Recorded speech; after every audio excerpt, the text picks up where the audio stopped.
ఛత్రపతి శివాజీ మహారాజ్ 395వ జన్మదినోత్సవం సందర్భంగా బోధన్ అంబేద్కర్ చౌరస్తాలో గల శివాజీ మహారాజ్ విగ్రహానికి పూలదండ ఘన నివాళులర్పించారు. ఛత్రపతి శివాజీ మహారాజ్ అడుగుజాడల్లో యువత నడవాలని పలువురు ప్రముఖులు సూచించారు.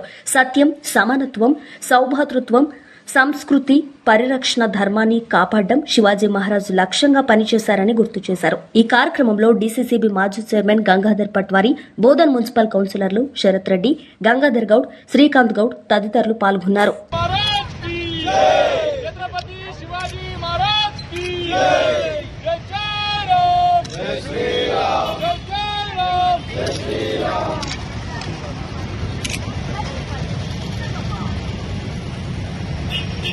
बोलो छत्रपति शिवाजी महाराज की जय।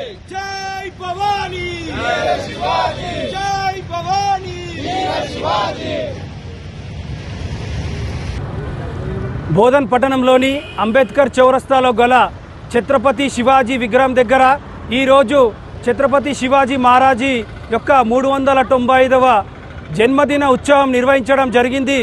దీనికి ముఖ్య అతిథిగా మన మున్సిపల్ చైర్మన్ గారు తూము పద్మావతి శరత్ రెడ్డి గారు మరియు గ్రామాభివృద్ధి కమిటీ వినోద్ పట్వారి గారు, గంగాధర్ పట్వారి గారు మరియు కౌన్సిలర్ గంగన్న, వార్డ్ కౌన్సిలర్ దామన్న గారు మరియు బెంజర్ గంగన్న గారు, శ్రీకాంత్ అన్న గారు, పిట్ల సత్యన్న గారు, రవీందర్ యాదవ్ గారు, ఇలా అందరు కౌన్సిలర్లు వచ్చి ఇక్కడ పూజా కార్యక్రమం నిర్వహించడం జరిగింది.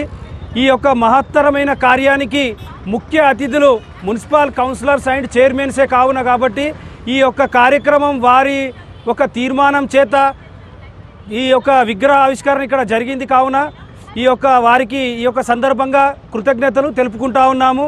అలాగే మాజీ ఎమ్మెల్యే గారు కానీ వారికి కూడా కృతజ్ఞతలు తెలుపుకుంటున్నాం. ఛత్రపతి శివాజీ మహారాజ్ కి జై.